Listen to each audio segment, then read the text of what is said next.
So let me ask you about you mentioned your band members, Jeffrey Cain. He's also the label head, correct? Is that what's going on? Yeah, Yeah. yes. How did that relationship develop? Yeah.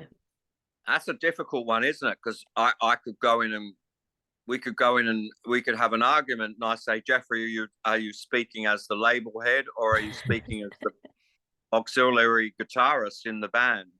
Um, Look, he and I have been friends for a long time. The first day I met him, he came up to me and gave me a. I was playing somewhere and he turned up and he said, I've written a song and if you don't sing on it, nobody ever will. And he gave me this great, and I was like, oh, yeah, yeah, yeah. And he gave me a CD and I went away and I didn't play it. And then one day I didn't have anything left to play. And I went, oh, I've got a CD someone gave me. And I put it on. I went, oh, my God, get me that guy on the phone. I love working with Jeffrey. He brings so much to this record in the complexity, and he creates this sort of web of things. We did 2 records together called Isidore, where there was a lot of this. He creates like a web of instruments, all just like a little clockwork machine. You wind it up and it's all going, all these things. Jeffrey does that. Jeffrey also takes dull pieces of music away and recontextualizes them and sends them back, and they've turned into something fantastic. It's like everybody on this record did their special thing. You know, Ash Naylor was the lead guitarist and did the lead guitar thing, and Jeffrey brought his complex web of instrumentation and his unique take, because he's an American. He's a lot younger than me and he's a fan of the church, so he's got a whole new filter, a whole new prism from which to view the church through, and he brings that. I haven't had much to do with Jeffrey, the record label head. You know, I don't know how that's going to work out if ever we clash over something like that.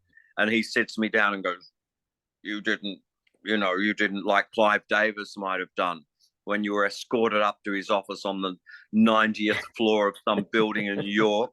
And you go in there and he's sitting there surrounded by his henchmen. He goes, Mr. Kilbey, I hear your blah, blah, blah. And you're sitting there going, please, Mr. Davis, give me a chance. It's not like that with Jeffrey, is it? Is that a true story? Because I mean, you were on Arista.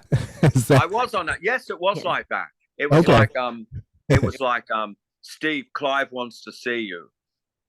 And then you went up in a lift, and then when you got to a certain level on the lift, you got out of that lift, and then you got in a special lift, and then you went up to this fucking huge room, and there in this room is a guy sitting behind a desk miles away, and usually sometimes there were these guys standing behind him. It's like meeting the Pope.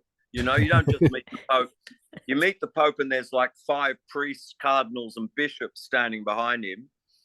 And you know, he would sort of talk.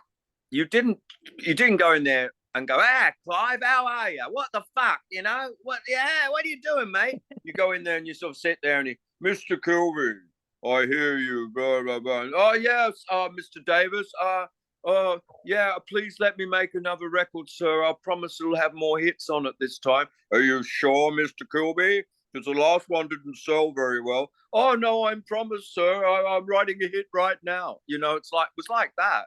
And I used to, believe me, I didn't care much for record execs.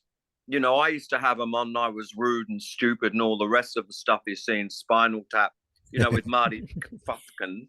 I was like that. But Clive Davis was, even for an irreverent old fucking hippie like me, he was like, had so much gravitas. You just couldn't escape it. It was like being called up to the headmaster's office. You didn't fuck around with that guy. I didn't. I sat there like And then when I was led out, you know, one of these henchmen would go, I think that went well. You know, Clive seems happy and, you know, he seems satisfied. But you didn't go in there and argue with him. That's for sure. Well, I didn't. Yeah. You know, he was a big, powerful guy. He in any situation, you know, in whatever job he was in, I'm sure he would have been like an alpha male, top dog kind of character. You know, you just can't manufacture that kind of oomph that he has when you meet him. It sounds like the guy. It sounds like the Godfather in the entertainment business. Yes, exactly. He's got that whole aura surrounding him. Yeah. Oh man. Well, makes for a good story. Nothing else. Absolutely.